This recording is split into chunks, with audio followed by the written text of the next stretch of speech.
Svrab, latinski pruritus, je subjektivna patološka pojava na koži i sluzokoži koja prati neke kožne i druge bolesti, a manifestuje se neprijatnim senzacijama koje izazivaju želju, refleks za češanje ili grebanje. Svrab ne treba mešati sa drugim subjektivnim osjećajima kao što su gmizanje, parestezija, peckanje i bol.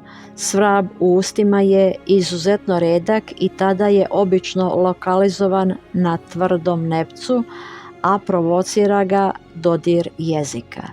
Kožni ili neuropatski svrab potiče iz kože i perifernije ili pruritoceptivni oblik svrbeža, a može biti izazvan raznim uzročnicima koji mogu biti mehanički, hemijski, toplotni i električni. Neuropatski svrab može da potiče iz bilo koje tačke duž aferentnog puta kao rezultat oštećenja nervnog sistema, može biti izazvan bolestima ili poremećajem funkcija centralnog nervnog ili perifernog nervnog sistema. Psihogeni svrab je također povezan za neke simptome psihijatrijskih poremećaja kao što su taktilne halucinacije, parazitalne iluzije ili obsesivno-kompulzivni poremećaj povezani sa neurotičnim češanjem, grebanjem. Svrab je neprijatan osjećaj koji najčešće izaziva češanje ili grebanje, nakon koga mogu nastati posljedice u vidu ogrebotina koje se naknadno mogu zagaditi. Pojava sekundarnog zapalenja izazvanog infekcijom ogrebotina još više pojačava svrab, a time i češanje.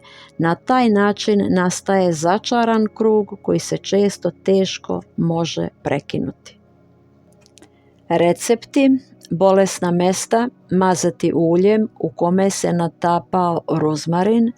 Nakon 1 sata ta ista mesta namazati pravim pčelinjim medom.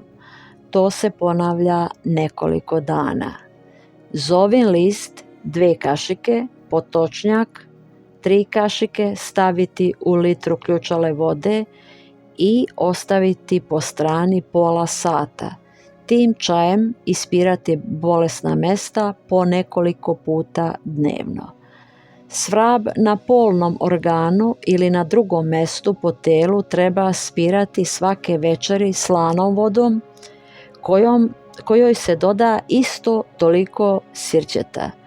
Uz to dnevno piti čaj od hajdučke trave i potočnjaka u jednakim delovima. U 3 litre vode stavi se kilogram belog pasulja. Kad se pasulj dobro raskuva, odsedi se, tom vodom peru se bolesni delovi tela. Već nakon nekoliko pranja primetit će se vidljiv uspeh. Svrab i šugu sigurno leči ovaj lijek. Uzme se 5 kašika sumpora u prahu i 5 kašika gašenog ili negašenog kreča. Na to se nalije litra vode i kuva od 10 do 15 minuta. Treba paziti da se kuva na tihoj vatri jer lako pokipi. Nakon toga ostaviti da se ohladi. Kad se kreć i sumpor stegnu na dno posude, čista voda se odlije u posebnu posudu. Voda je u međuvremenu postala žučkasta. Kreć i sumpor se baci, tom vodom maže se čitavo telo 2-3 puta dnevno i to 3 dana. Nakon 3 dana bolesnik je sasvim zdrav.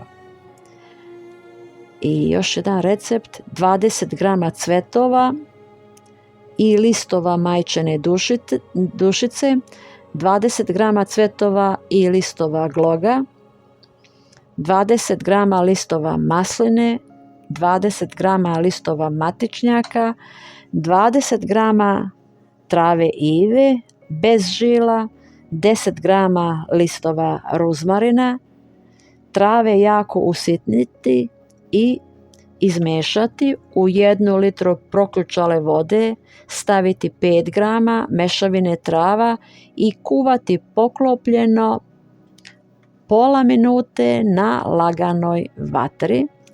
Hladan čaj procediti, po želji možete zasladiti medom. Umjesto meda može se dodati malo svežeg limonovog ili narančinog soka, što je i korisnije. Piti 3 puta dnevno, pre i posle jela po 1 decilitar, a preostalu količinu od 4 decilitra popiti između obroka u toku dana. Želim vam svima dobro zdravlje, veliki pozdrav!